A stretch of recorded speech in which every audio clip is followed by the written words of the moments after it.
motion. Anything to shake this mood I'm in. My football team's got me drinking. Back at it again with another shade of blue. We are the KC Soccer Journal. Welcome into the most diehard soccer fans in Kansas City that have ever existed.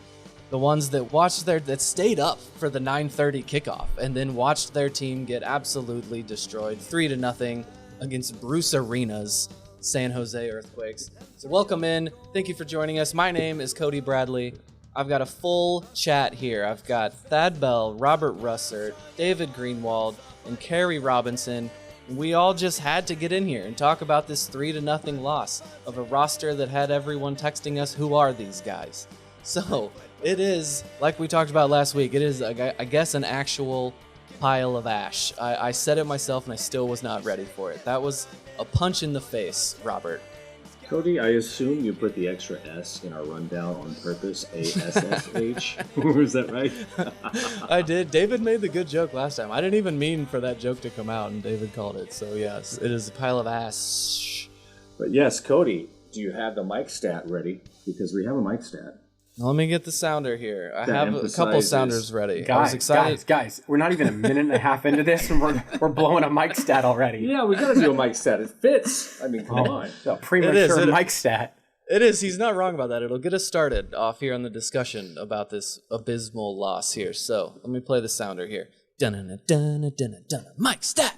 0-4-1 in the last 5 season openers. Granted, they're all on the road. But, guys, we haven't won a season opener in 5 years. 0-4-1. Wait, they've all been on the road? This team has not gotten... What? How is that possible? It's February in Kansas City. Who's going to go sit in the cold and watch us get thumped by San Jose at home? Might as well put us on the road. Yeah, we really burned it. After the 2013 MLS Cup and beers were freezing in cups, they were like, yeah, we're not going to do that anymore. Okay, so let's dive into this game a little bit. We got to see Wicky's first attempt here. I want to talk about that lineup a little bit, because I did. It was the beginning of the movie Major League. I had people texting me, who the hell are these guys? I only know 2 people on this roster. I was having to do a lot of explaining prior to this kickoff here. So Basong and Afrifa were out. They're like 2 of our most tenured players, both of them carrying a hamstring injury. And in Thad, I was interested in the center backs. No Jansen Miller. We saw Wyatt Meyer and Ian James over old Jansen Miller, who we thought was kind of establishing himself last year. Well, he was last year, but it's different coaches now. So they think Wyatt is better, I guess. The Wicky Way. Do you agree with that? What have you seen from Wyatt? He was okay. Actually, I do prefer Jansen from what I've seen, but I think they think Wyatt is maybe a better ball handler. Robert, that was a surprising move, no? I mean, wouldn't Jansen, of those 3, I mean, I would have assumed Jansen was getting the nod. Well, the preseason, there were indications because Jansen didn't start a lot of those. But, yeah, Cody, I agree with you. Wyatt Meyer was fine. Ian James was fine. 3-0. Score was 3-0. Right, yeah. But when Jansen came in, you can clearly see that he's a better passer out of the back. He's a little more mature back there, of course, obviously, because he's more experienced. But definitely the better passer of the 3. Defender, he plays with his heart, right? That's the thing we love about Jansen so much. But other guys were okay. Thad, were you surprised by that roster? Not really. When I saw that Basong and Afrifa were out, that was pretty much the roster I expected him to put out there. There just wasn't a lot of other options. I mean, the only difference I would have maybe started with Aja Bang over Jake as a 10-ish or as the other 6-ish. So, but there wasn't a whole lot of options. I didn't think they would put in the guy they just signed a couple days beforehand who only had like 2 practices with the team from the Taylor Calhera from Tulsa. Salloi got in for Toronto. I'm just saying he almost scored too. We're going to talk about that later. David, what's your reaction to this first slap in the face? I thought we were all prepared for it, but I personally was not. I was more surprised by where everybody was slotted to play more than who was picked to play. Although I do I personally am a little surprised Jansen didn't get the start. I was very excited that the first 10 minutes we didn't look terrible, but it all really kind of imploded, late in that first half, early in the second half. I mean, I think the reality is we have trouble stringing passes together. We had a lot of possession, but a lot of meaningless possession. We looked inept, if you will. We sucked. Carrie. We did suck. We did. We sucked. We did. First game of the season, I already got to whip out that soundbite from a couple of years ago. Carrie, there was not, I'm struggling to find something positive or even a moment where it felt like there was something in this for the team. And that's my job. Yeah, there were, well, I just knew you would get with me on that one. There were a couple moments, I guess, and honestly, the only time I remember even coming close was there was a really good save from the keeper. I think it instantly came after that first goal that they scored, so it would have been a good response, a good save for the keeper, but all the floodgates opened. I mean, as David said, it did look like we knew how to play soccer this year for the first 40 minutes, 43 minutes, something like that. Whereas last year, we were just kind of on the field doing nothing. So there were concepts of a plan here. Concepts of a plan. That always seems to work out. David, what'd you think of the midfield? So I understand in theory why people like the idea of a deep lying playmaker. You've got a 6 who can ping balls around. Peak Ilie was awesome to watch, right? The good old days. Right? The downside to it, though, is that your best progressive player, right? Because while Decky is our best striker, he's not a progressive player, right? He's not moving the ball forward. Our best progressive player was playing the 6 functionally, right? He's playing deep. And so when the few minutes when we did have the ball and the ability to kind of move forward, he's progressing it from deep kind of forward instead of being not the tip of the spear, because again, that would be Decky, but like closer to the tip of the spear, right? Being able to be closer to the box, feeding in through balls, being able to kind of create. I personally don't like seeing him as a deep lying playmaker. We struggle to progress the ball as is, but Jake can function as a shuttler. Jake can functionally pick up the ball from the 6 and move it forward and get it to Manu, but Manu needs to be closer to goal. He and Decky are the only guys on the team who are going to score goals this year. So he needs to be closer to the action. Isn't that the problem, though? You kind of said it in there. They already struggle to get the ball up the field, and so is that why Wicky or Manu himself maybe feel the need that they have to come back, or that ball's never going to get up there to Manu and Decky? I mean, I'm sure it is, but at a certain point you have to be a little bit more maybe pragmatic about who you've got in your team, and instead of playing out of the back and trying to play, a certain style that you don't have the pieces for, maybe be a little bit more direct and have your 2 best attacking players closer to goal. I mean, we created nothing. We created absolutely nothing. Okay, David, I'm going to take a couple of exceptions to that. We created actually a number of decent chances and build-ups. It was just the finished product was not there in the first, 35 minutes or so when Jake was playing that, more the 8, more up the field, kind of under Decky. But yeah, I agree with you, Cody, that we didn't have Manu in there. Manu not only progresses the ball well, but when he receives the ball, he receives the space, he turns well, he can beat players there, and then he can get his head open head up so he can see the field and progress the ball. I don't know who else in the team can do this. Jake Davis, that's not his forte. And I really think we suffered when Jake went back to right back and Ajibang played in this spot, because those 2 are totally different players. So I really think that was a big difference as far as our attack goes. That was the entire difference, is when Reynolds went out and Jake went back. That's when everything changed. They lost focus. And I'm not saying they were great before that, but they did look like they had a plan. They looked like they were a team that was learning to play together. And there was, at the very first few minutes, they were not good, and they got a little bit better. And from my point of view, they kind of kept improving through most of that first 30-ish minutes. But then when Reynolds went down, Jake moved back, and Jake isn't a bad right back, but he's not the best one in the world. But you just didn't have that bite in the middle. You didn't have the guy who was, as David said, could shuttle the ball. And right now they just don't have that options, and you can blame that on the roster build. And we have the Norwegian, Finnish, Swedish, what guy? What was it? Norwegian? Right? Norwegian. Yes, thank you. We have him. He should be able to play in a couple weeks, and that may be a completely different roster at that point. Plus, they're going to still sign a couple more 3 players. So, Nice time to acquire Norwegian.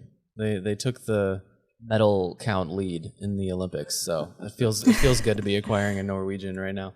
No, that really sucked seeing Justin Reynolds go down. I was talking about maybe anything positive I was finding. He was seemingly one thing that I thought I liked in this. He's a young player, 21 years old. I've heard Wicky mention something good about him. And yeah, Thad, I think the game changed when he went out. yeah, and they couldn't recover from that. Wicky used the phrase, the defense was fragile, and I think that's 100% accurate. They aren't solid. We know that. We know they need more depth, better players in certain spots. This entire team is fragile, no? Yes. Yeah, I want to really argue with that. Well, that's the thing, guys. Okay, Reynolds didn't do anything when he was in there, guys. I'm sorry. He ran the ball up the field once or twice. Otherwise, he did nothing. When you can't clear the ball out of your own box repeatedly, and you allow repeated corners, and you watch guys go through the middle of your box and not mark them, you're going to lose a game. And that's the story of this game, essentially. Yeah, I don't want to 100% disagree with you, but I do at least somewhat. I do think he was doing some decent stuff. He's not the best outside back in the world. I still think they need a better one out there. Yeah, we're all stretching here to say that he was something that we could hold on to. I'm acknowledging that. I was stretching. Well, good. I'm glad to hear that. Yeah. Well, see, Robert's just calling you out on your stretching because it's not pretty. But how sloppy were we with the ball all over the field, though? I mean, okay, the first 20 minutes, we weren't terrible. But after that, oh my God, all the giveaways by everybody. Bartlett in particular. Yeah, well, and frankly, Ian James, the second goal, I was watching back, Ian James rockets a ball at Bartlett from pretty short distance. Yeah. And as much as Bartlett spills it, I don't know, I mean, like peak Pirlo maybe controls that ball. Right. But so Bartlett then gives it away because it wasn't a pass that really anybody in this league could handle. I mean, maybe Messi. And then now you've got guys tracking back in scramble defense. And then Ian James makes another mistake of he cuts to the middle and allows that open runner out to the outside, which then allows the cross that scores that second goal. So, I mean, it was pretty calamitous, but it was all really stemming from Ian James and, pretty poor pass out of the back. Yeah, we sucked. And then Davis, this guy that beat him was just faster than him. And then again, we left the guy trailing the box wide open. So I think it was after the second goal. Did you guys see Postcamp's reaction to him just repeatedly hitting the post of the goal? That was scary. That's John Polskamp, baby. Speaking of John Polskamp, that was another part of this game that I hated when he started flopping around like he was injured or somebody kicked him in the tailbone or something. That was a low point of the game for me. He did get kneed in the back. Yeah, and we've got three other keepers. Most of it. We've got 3 other keepers to play if we need to. That's the one position where we have players. I don't know if they're good, but we've got them. Only one other was healthy. Yeah, the other 2 were hurt. So, and we needed that for a backup center back. So. All right, Thad, can you put a bow on our reaction to this first game? I think it's too soon to be reacting too much because I know the roster is going to continue to build. Blah blah blah. Too early. Blah, blah. We're not that bad, right? But again, I saw bright spots. They're not enough. It's early in the season. There's not the players there, all that stuff. But I at least saw a positive to the Wicky Way of how he's going to coach the Wicky's Wizards. But it was just Wicky's Wizards were woeful in the third or in the second half. Wow. I love a good alliteration. Thank you for that. Speaking of Wicky's Wizards, I think we need to sue San Diego FC because they posted a wizard, just a man in the stadium, head to toe, looking like Dumbledore. They're trying to claim wizards from us? They are. Well, we've been slacking. We need a guy in the cauldron dressed as Gandalf or something, right? Well, there's a direct correlation between us winning cups and having a guy dressed as Jesus in the stands. Right. And when he stops showing up. Or just having fans in the stands. Yeah, Okay, Saturday so night's going to be interesting. Let's see how many show up. we are going to take a break, and then we're going to come back and talk about the Wicky Way. We'll be right back. All right, Thad, you mentioned you got to see the first look at the Wicky Way. Did the first 90 give you any indication of what he's going to do with the players, kind of style of play that he wants to do? I won't say the first 90, the first 40. After that, it was all crap. I wouldn't say all crap, but there was still moments where they did a couple things. But I think the first 40 was where you had at least a vision of what he's going to do. Speedy outside backs, trying to have speedy wingers, which, Shoppy is not the speediest of the, No, he is not. the bunch. But at least he did get a little feisty with one of the players, so that was a benefit. But I do think you're seeing how he wants to coach it, how Lee wants his teams coached. Go fast, try to create a lot of opportunities, build up possession. They did have possession. They had more passes and all that stuff. It didn't lead to a lot of great chances because they weren't very sharp.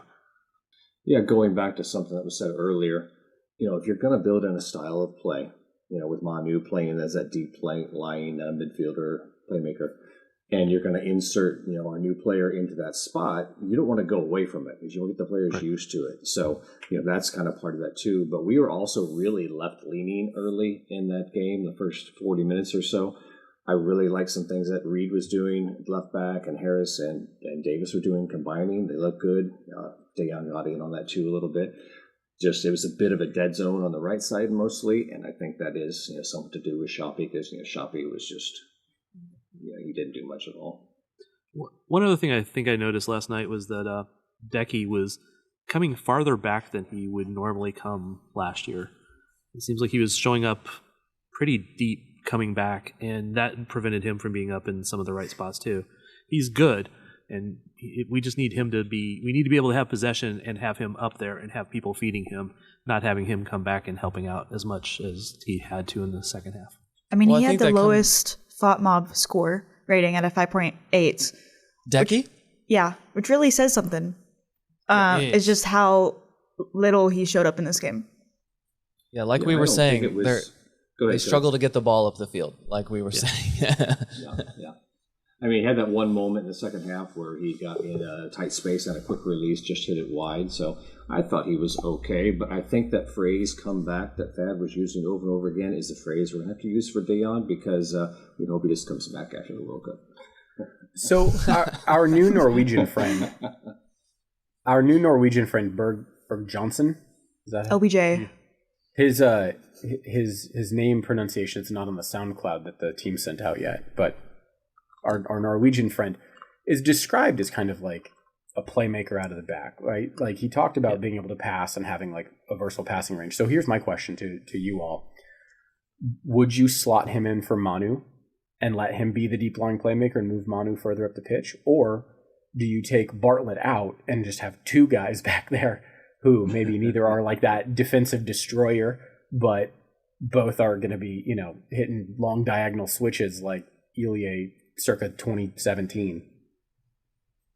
Well, I think it depends on how strong defensively he is, because if he's not strong defensively, you don't want him and Manu there, right? So, and I'm saying Bartlett's strong defensively. I was going to say it's, but if Bartlett's going to be a little more mobile and maybe a little more adept than Manu would be in that position. Yeah, I go with the Manu going forward because that's when the team was creating last year. He was higher up the field. When they were so bad at getting the ball up there, he had to come back a lot, and that's when they weren't able to do anything. So I just do see him being. I would rather him be the 10 and LBJ being the other 6. Yeah, got to get Manu up the field. Got to get him near Decky. I want to see them combining somehow. Yeah. So since the last episode we did just 1 week ago, all in a couple days, Daniel Salloi was traded, arrived in Toronto, made his debut, and almost scored a goal. So we talked last week about how they had burned everything down, and they were not even done doing it yet, Thad. And so I want to start this conversation. I just want to leave this with you here. There are 4 players on this entire roster that played for this team 2 years ago? Can you name them? Yeah. Now we can. John Polskamp, Jake Davis, Zoran Basong, and Steven Afrifa are the ones who played games 2 years ago. Thad's putting his hand up because he wants to jump in with Ryan Sheway. Has he ever made an appearance? He was on the roster. He was on the roster, but did you hear how I phrased that? Played for Sporting Kansas City. I'm being 2 a years politician. ago. I'll answer the question I want to answer.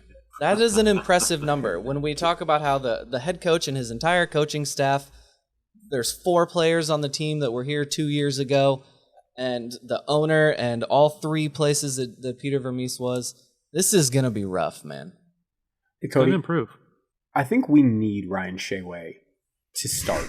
I think he needs to play big minutes, and here's why.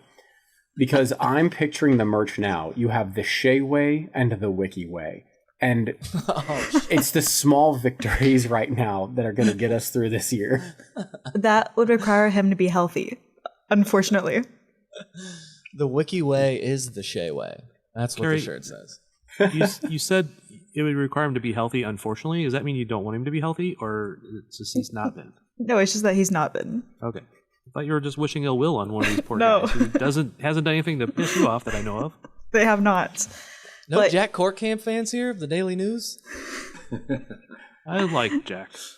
So real quick, because we have not talked about Daniel being unloaded. It's not till segment 3, technically. Oh, well, did Cody jump the gun on me then? No, let's do that. I had in the segment 3 just that he had gotten involved. We're going to talk about the rest of MLS over segment 3. So Shall we yes, now rest of MLS? He's a borderline sporting legend, and he's already just rest of MLS. Like you don't care. He's gonna have a weekly article written by Mike about him playing in Toronto. And scoring a lot because he had a good first appearance. So, his confidence is high and he would not have had that here. No, David, thank you for bringing it back to that. I did want to talk about that because we were discussing how the roster is actually fully included in the pile of ashes. So the trade is for $300,000 in GAM with escalators that could rise up to $1 million. And I've seen a lot of comments on like Facebook and whatever where people are saying, "Oh yeah, typical. Our owners are just being cheap. They're going to pocket the money and we'll never see it." That's not how GAM works. You can't just it's not going into Maluk's bank account. It's the fake David. Garber money. He wouldn't even notice it if it did. Right. It's fake Garber money that will get spent on the roster. It helps buy down contracts. Why we feel obligated to have GAM when we've got so many guys who have to be on close to league minimum contracts, I'll never know. But look, this was the last year of his deal. He needed to. I like Daniel. I think Daniel has gotten a really bad shake from our fan base over the last few years. Yeah, probably. I think he would tell you that it always hasn't. It He hasn't always been underperformed. sometimes, and then sometimes he performed, about as well as anybody else in the team when the team was not better. very good. Oh yeah, I say underperformed. He set us all up with the 17 goal season, and we thought he was our golden boy, and then he crashed. The next year after that was when he didn't score until the last game or the next to last game. Yeah, but Daniel was only a very faithful club servant. Daniel always was out there working hard. He, I feel like, really gave his all to the city, and we are probably selling him a little too early in terms of his ability to contribute. I do think this team would be better with Daniel on it, but he's nearing he's coming up on the end of his contract. Getting something for him. I've been screaming for years that the club needs to be doing business rather than just letting guys run down their contracts and walk. So I think getting potentially up to $1 million in GAM for a guy who we weren't going to re-sign is really good business. The timing of it kind of stinks because right before because there's no one else on the roster. Right. But I think this also speaks to David Lee saying like, hey, look, we can keep an asset that we don't want just to have a body on the field, or we can all acknowledge that this is going to be a rough rebuild and take the $1 million hypothetically that we can get and use that because we know that the next couple of years are going to be better. And so I think that was a bold choice. I agree with it, even though I'm going to miss Daniel a lot. He was a fun interview. He's a really, really nice guy. Yes. And we got to watch him grow up here. You know, he was a homegrown. He came here as a child, and it was really fun to watch him mature, to see like his friendship with Johnny. And I just feel like Daniel kind of deserves his flowers and hasn't gotten that from our fans in a long time. Yeah. You know what's crazy is that he's only 29. I know. It feels like he's been around forever. And just a moment of silence for Stacy Folk on our website. She is quite literally the number one Daniel Salloi fan, and there's a lot of them out there. So this was a sad day for a lot of Sporting Kansas City fans. But David, I think you're right. I mean, it's either David Lee's making that calculation of like, okay, do I roll with the one fan favorite? Like, we redid the whole roster. There's one fan favorite that people can come and watch. Do we hold on to that and get 8 goals out of him and finish in 13th place this year, and then he goes for free? Or do we get some gam out of this right now and like really dive into this rebuild and see who we have on the attacking end? I do think that with the incentives, potentially, so, I mean, initially looking at this, you're like, all right, 300,000, whatever. We're not going to make that million because Salloi hasn't been performing. Granted, he's now in a contract year. David Lee knows what he's doing. Yeah, I don't putting mind him out in a contract year because his standout seasons have only been during contract years, and clearly it's working. We're at least getting another few thousand for him after that last game. Yeah. Well, now I feel like we should keep him because he would have dragged us to a playoff run. No, but see, that's what I was having texting conversations with. We know the mental game with Daniel Salloi. If he starts the season off and he does well and he almost sees the ball go into the net, I thought MLS was still giving assists when you shoot the ball and miss it, and then the next guy cleans it up and scores. I thought that was still an assist. He didn't get credited for an assist. At least, Foot Mob didn't do it. We've done this before.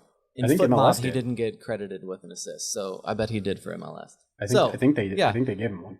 So if he would have played for Sporting, he would have sat there and done nothing because Calvin Harris, I forgot he was on the field for like most of that game. So Daniel would have done nothing. He would have sunk into this depression here with Sporting Kansas City for another year, and he wouldn't be riding high on confidence. So, and I would like to see him be successful this year. Little brother, I'm excited to see him grow up, and I hope he does well.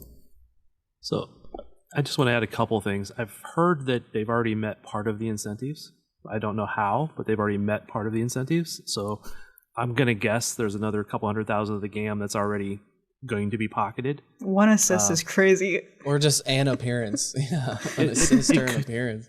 Yeah, it could be that, or it could be he's already agreed to an extension or something. I don't know. I don't want to like say that I know for sure or anything about that. But I have heard that they have probably met that one of those incentives. And I just want to also credit Salloi for he was always willing to talk to media after games that sucked. He was he was a great guy.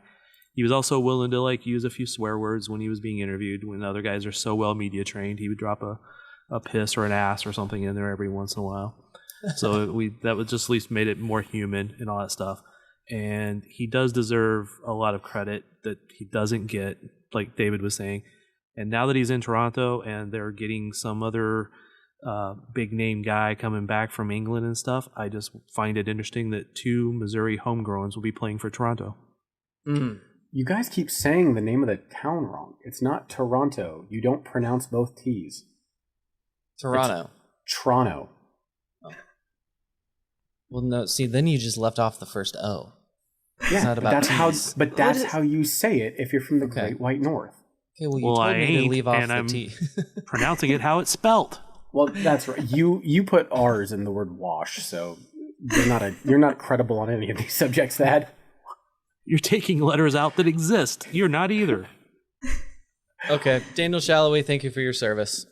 Let's move along here. We've got less than a month until the NWSL season. Been an interesting off-season for the Kansas City Current. Some, I'll say, surprising decisions to fans and media this off-season. But Thad, there was, I guess I'll go to David for this. David, you're probably in tune with this as a baseball fan. Really interesting this week. ESPN has decided to do away with Sunday Night Baseball. and they are replacing it with women's sports Sundays. We're going to get some NWSL and the W matches on Sunday nights. This is, I'm a supporter of both of these leagues. I'm still surprised by this decision. You named 3 leagues. You named Major League Baseball, the WNBA, and the NWSL. So which of the 2 are you in support of? I'm a supporter. I kind of lied. I don't really like WNBA, if I'm being honest with you. But NWSL, I'm in support of women's sports, so that's kind of where I was going. And I don't give a rat's ash about baseball anymore at this point in my life. So yeah, I like this decision. And we've been seeing over the years, you'll get some polls that come out, some information that comes out about baseball just slowly slipping down the ladder of popularity, the 3rd favorite sport of America among this age group, but not the younger one. So we're getting there. This is a sign for me, David, that it's a sign of progress that I like seeing, because I can't imagine watching 9 innings of a baseball game at this point in my life. Yeah, I mean, I disagree. I love watching baseball. It's my favorite sport, and I don't do a podcast about it, but I absolutely love baseball. But most diehard baseball fans are actually pretty happy to be done with ESPN. The quality of the broadcast is not great. It's fine, but most baseball fans enjoy their regional network, and Royals fans want to listen to Hudler and like whoever else. Yankees fans like to listen to Michael Kay say stupid stuff. Like that's the local broadcast is better. Their players, the broadcasters know the players better. They know what's gonna they have a better sense of what's gonna happen that day. I think ESPN and Major League Baseball have had a pretty fraught relationship for a while now. So I think this has been a divorce kind of a long time coming. I'm very excited for the NWSL. I think one of the biggest hurdles I've had getting into it is just the accessibility and being able to find it and trying to bebop around, like, which streaming service do I need? Like what cable station do I need? Whatever. So having more consistency with being able to watch the product, I think, is great for the league. And hopefully it comes with a big media rights bump so that the women can be paid better. But I love basketball. I couldn't possibly care less about the WNBA. They're exceptionally skilled. They would be so much better than any of us at doing things like shooting and rebounding. But I just don't find it to be a particularly enjoyable product compared to college and the NBA. So I think you were talking about how it's good for the league, just for exposure. It's that people know where this game is going to be on. The biggest thing for me that ESPN has done for all of these properties that it has had over the years is when they spend all of the money on the rights for this, they then develop Baseball Tonight around their property of Major League Baseball, and they do an entire show, and there's build-up all week of and there's on shows and commercials all week of storylines of what people should watch for this weekend. And that's what ESPN does good. It's a place where people are just going for sports, and now that it's a property like that for ESPN and they have this big thing on Sunday night, they're going to be advertising it, put in front of people's faces all week long. So, Carrie, I think that's the biggest part of this for me. Yeah. Can you imagine a Chris Armas story of him being of them just being like, this guy has not coached women's soccer, but here he is with the best team in the league? See, there are storylines. If they get someone that can talk intelligently about the league, I guess that's the next question here of like who's going to carry this coverage. But Megan Rapinoe. Oh God. Was she Fox News? Didn't she do stuff with Fox News, Fox Sports at one point? That was Carly Lloyd. Rapinoe didn't do that? I don't think so. All right, I guess probably not. She does her own podcast, but that's about it. But speaking of NWSL players, there were 3 appearances by ex-current players at San Jose versus Sporting KC game. Claire Hutton, Alex Pfeiffer, and Jordan Solkowitz were all spotted. Ex-players, some of those are sad to hear, Carrie. Very quickly, what are you thinking? We got less than a month until the current season. What are you thinking of the roster? It's hard to know whenever we don't know what's happening in preseason with scores, and we have to go to the Instagram stories of the other team that they played in preseason because they will not tell anything about it. Yeah. And maybe we get to hear that Denver FC scored. Actually, Denver FC scored like 5 against San Diego Wave, which was surprising to hear in a preseason match. But so Thad and Carrie are a part of the Keeping Current podcast. Please go listen to that for more on the Kansas City Current. Thad, you want to jump in here? What do you feel about the Current at the moment? I don't think they're going to be as good as they were last year because they might have a little more offense, but trading a player like Claire Hutton is in my opinion, a huge mistake. If it was because they were just trying to free up money, if it was because she wanted to leave, then the question is, why did she want to leave? And that might lead to other questions, like why did they hire a coach that's never coached women before? Yeah, do we really want to pull at that string? Like, that's a danger. We might expose a lot more if we really start asking those questions. It could be a longer discussion than we have on the one line in the roundup, but I'm not as optimistic about them as I was the previous year, by far. But we will see. I mean, they could surprise us. They could be entertaining and still not good. We'll see. That's true. It is hard to tell where we could fall when there was like a 12-point gap for us to win the trophy at the end of the year. Yeah. Well, that was going to be my question. Is they're going to most likely be worse this year no matter what, even if they'd kept Vlatko as the head coach, even if they had not traded Claire Hutton. I mean, they set a record for the most points. It would be hard to meet that expectation, right? Right. And so now they can be 12 points not as good and still be with the leaders, right? Like, so they could lose 4 more games and still be all right. Yeah, as long as Cooper and Shawinka are healthy for the playoffs, they'll be fine. Yeah, they'll be, and that's another question we don't know is their health for real, and they don't have a real 6 that they can play right now, so they could ship a lot of goals and score a lot of goals, and that doesn't lead to them to being a just 12 points worse team. It'll be interesting. They are still a gem of the league, so I assume we'll see some Sunday night soccer for them on ESPN. All right, we're going to take a quick break, and we'll be right back. All right, let's look around Major League Soccer. Hashtag MLS is back. David, did you watch MLS 360? Is anybody with me on this? I did. I tried to get up for this, and, the game didn't start till 9:30, so we're just sitting around doing nothing. I had to watch 360. Yeah, I did, because I was very excited to see stuff back, and it kicked off with a bang, because I think a player from Philly got a red card in the first game, and he got it not for, like, a studs-up challenge.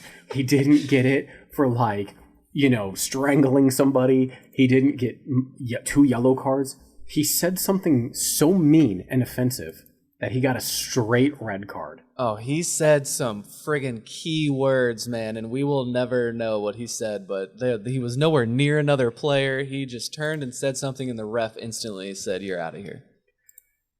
And there's nothing more MLS than the wooden spoon winner of the previous season beating the Supporters Shield winner in that game. Parody, Robert. MLS parody. That's what they love to see.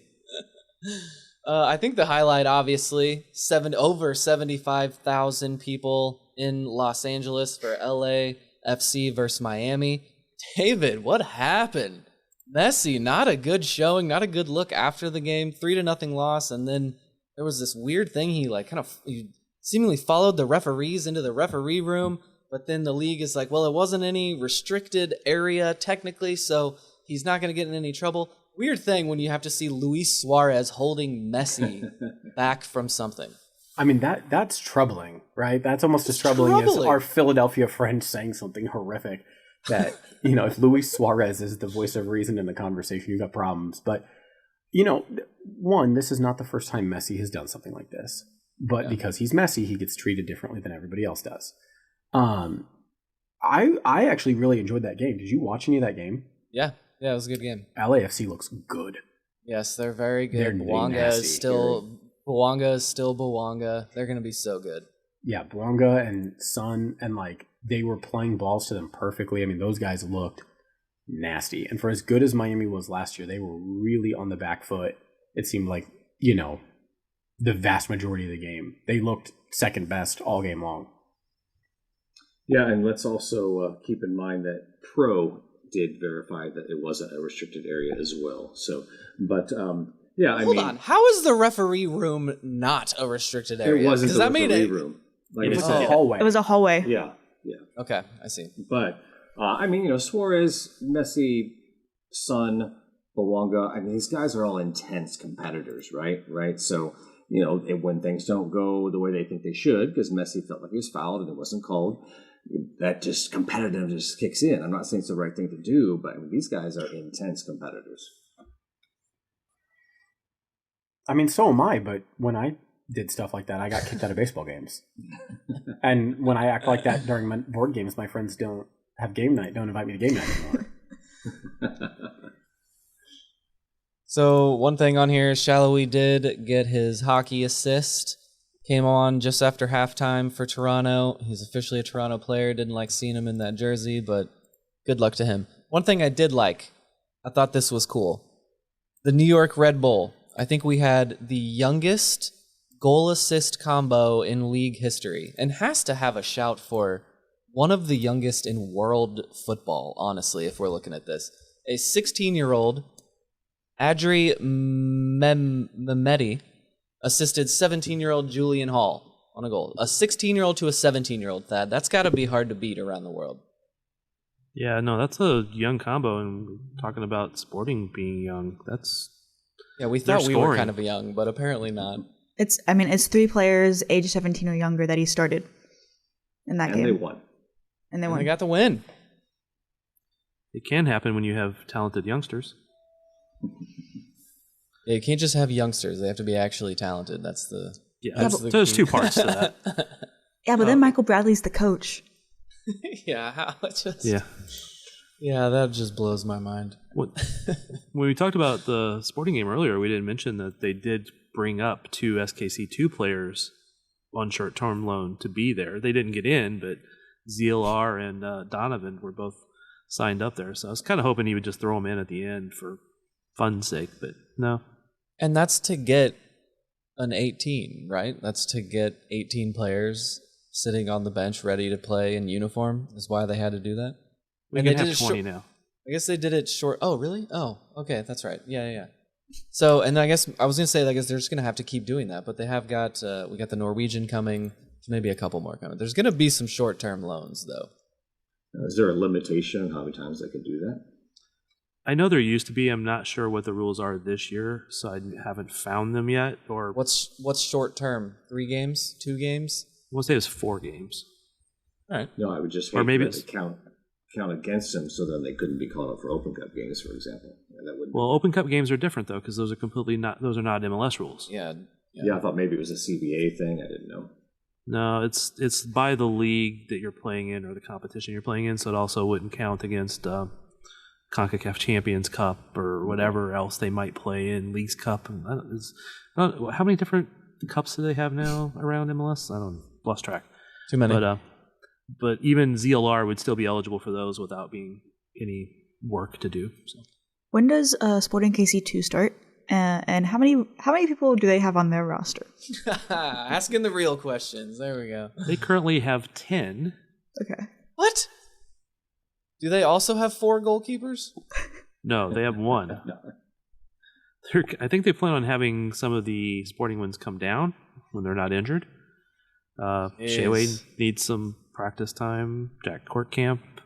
They have Jacob Molinaro, who was called up recently to U20 or U23 camp, rather. I actually like Molinaro a lot as a goalie. I think when I've compared him and Shayway in games right next to each other, I actually like Molinaro better. But the mileage may vary. I think I'm doing okay after this first 3-0 loss. Well, Cody, can I throw something that might change your tone? Oh, all right. San Jose allowed the 3rd most goals in the Western Conference last year, and we got 1 shot on goal against them. Okay. yeah, but same scoreline as Inter Miami. Yeah. There we go. And Montreal got their 5-0 ass kicked. And That's we what I play keep San hearing Diego, in 2 weeks. Yeah, I think that's the scary thing. And last year, Sporting lost to San Jose and then came back and beat them in the next game. Timo Werner didn't even play. We dodged him. They're just going to get better. From having watched Timo Werner play, I don't know that anybody would notice if he was on the field or not. Even in Major League Soccer, huh? I mean, that dude couldn't hit the goal if he tried. Like, he is very good at not putting the ball anywhere near the net. He's also one of those. He's one of those guys that had a 9-month period where he was unstoppable, and I think it carried him for a few years because he was so unstoppable during that period. He's James Rodriguez. But just in case, Cody, that was about 45:50 on our timer here, so might want to cut that out for future use. Okay. So here we are, guys. That's not going to be good. We know that, as Carrie said, they're losers, but they are our losers. I know people don't like it, but we might have to. We talked about the Royals a little bit. We might have to just hunker down. And this city supported the Chiefs and the Royals through decades of awfulness. But I'm holding on to that they did what we wanted. We're in the middle of this. We knew that this was going to be rough. They made all the right choices. Everything that we were mad about has changed.